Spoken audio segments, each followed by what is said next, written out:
Moi, je suis né dans la région, je suis né à Honfleur, donc j'ai grandi dans la région. On venait d'ailleurs très souvent à Deauville, où j'ai beaucoup de souvenirs. Donc, je suis vraiment ravi de revenir ici pour ce festival, dans les fonctions qui sont les miennes aujourd'hui, c'est-à-dire directeur des sports de Canal+. Nous sommes partenaires du festival et puis on y joue un rôle important aussi parce qu'on a 8 films en compétition et on espère avoir des films primés, des reportages primés parce que le reportage de sport, c'est vraiment dans l'ADN de Canal+, et c'est ce qu'on aime par-dessus tout proposer à nos abonnés, en plus des compétitions sportives en direct.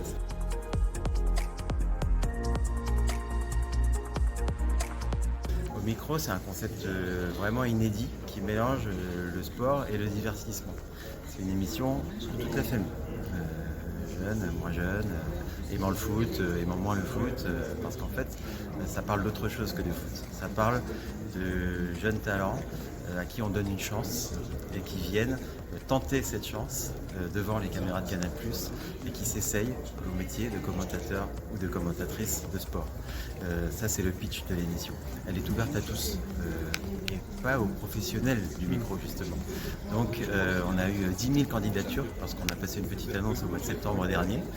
Ensuite, il y a eu une sélection évidemment drastique, une mise en production à l'automne et pendant l'hiver. Et puis maintenant, on est prêt à la diffuser. Donc, à partir du 10 avril, tous les soirs de grands matchs sur Canal+, à 23h20, après les matchs de Ligue des Champions, il y aura cette émission au micro. Et l'idée, elle est très simple, c'est qu'à Canal, nous avons à partir de 2024, de l'été qui arrive là, l'intégralité des coupes européennes de football, Ligue Europa, Ligue des Champions, Conference League. Ça représente 564 matchs à mettre à l'antenne de football, rien que pour les coupes européennes. Nous avons aussi d'autres droits et d'autres championnats. Donc moi, en tant que directeur des sports de Canal, j'avais besoin de renforcer l'équipe.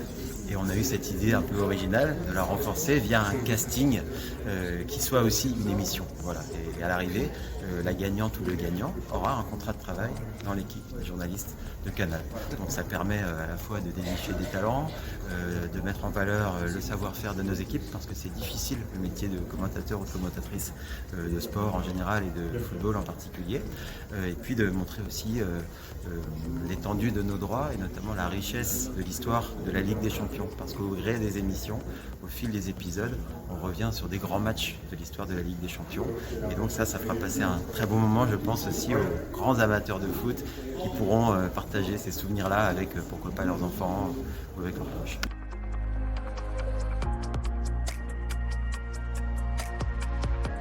Alors on est venu le présenter sur ce festival parce qu'au micro est vraiment traité comme un documentaire. C'est un documentaire original, particulier, c'est une compétition avant tout, avec ses règles du jeu, ses participants, ses épreuves difficiles et puis sa sélection finale, parce qu'à la fin il y a une seule voix qui gagne, un seul gagnant alors qu'il y avait 10 000 personnes sur la ligne de départ.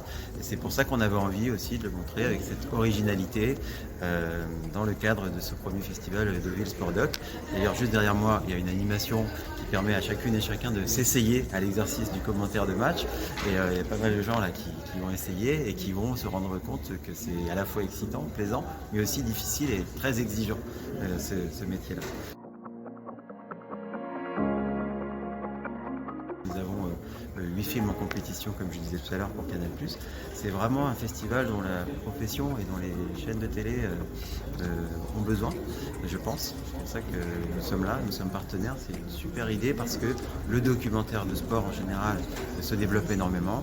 Nous, à Canal, nous augmentons encore notre production et notre proposition en la matière. On est capable de faire des documentaires relativement courts, par exemple sur le digital, comme Team Zarco sur la MotoGP, comme 24 heures de boulot avec notre consultante Laure Boulot, mais aussi des documentaires encore plus longs, encore plus ambitieux, tournés au long cours, comme le documentaire sur François Gabard, qu'on a vu en ouverture du festival, sur le navigateur, avec une histoire poignante suivie sur plusieurs années, ou encore un documentaire qui a une petite relation avec la Normandie, puisqu'il est centré sur Alpine, l'écurie de Formule 1.